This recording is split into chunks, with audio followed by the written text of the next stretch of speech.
Hi, everybody. Hi, Bailey, Valerie, Olive, Athena, Annie.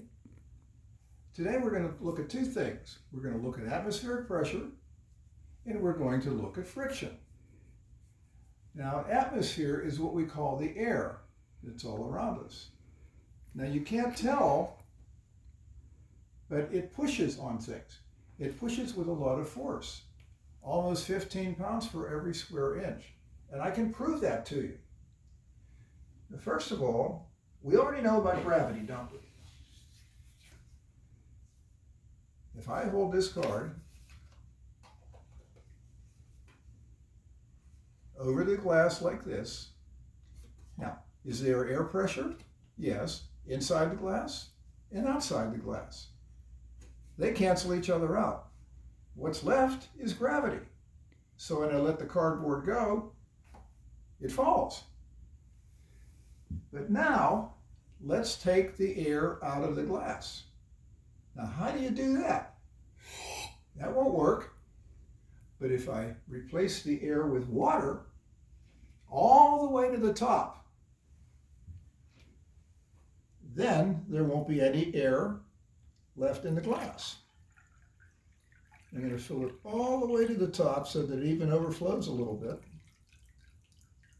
There. Let's get it a little more. Because if I don't get enough in, if any air gets in there, then the water will spill out. But now what I'm going to do is take the same cardboard, put it over the same glass, hold it the same way, and turn it up like this. Look at that. Now, what's happening here? The water's pushing down on the cardboard, but the air in the room, the atmosphere, is pushing up. It is pushing up with more force than the water pushing down, so the cardboard stays there. And you can see what would happen if I'd have left that there too long. Things would have spilled and we'd have a mess. And we don't want a mess. Now, the other thing we can look at is friction. Now, you've heard of friction before. Remember I talked about rubbing our hands together and feeling heat? And friction caused by air resistance. Remember when I dropped those two pieces of paper and the big one fell slower than the little one? That was because of air friction. But liquids can have friction in them too. I can prove that with two eggs. One of these is a hard-boiled egg, and the inside of it is solid. The other one is a raw egg, and the inside of that is liquid. Now, you'll be seeing plenty of both of those, I'm sure. I'm sure you've had eggs for breakfast, and you've seen Mommy take the eggs, break them open. And it's getting on towards Easter time, so you're going to be seeing some hard-boiled eggs too. Now, what's the difference in the middle? One of these is a liquid, and the other is solid. Now, let's see if liquids or solids produce friction. What I'm going to do, using the same amount of force, is spin both eggs.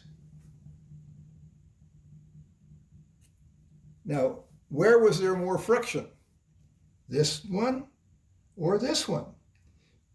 Well, obviously there was more friction here because that egg came to a stop right away, and the other one kept spinning. Now, guess which one was which? The hard-boiled egg is the one with a little dot on it. Look at that. That's the hard-boiled egg. That's the solid. This is the liquid. No friction here, friction here, and less friction means more motion. Okay? I hope you enjoyed that. I hope you have some ideas now about what atmospheric pressure is like and what liquid friction is like. So until next time, bye-bye.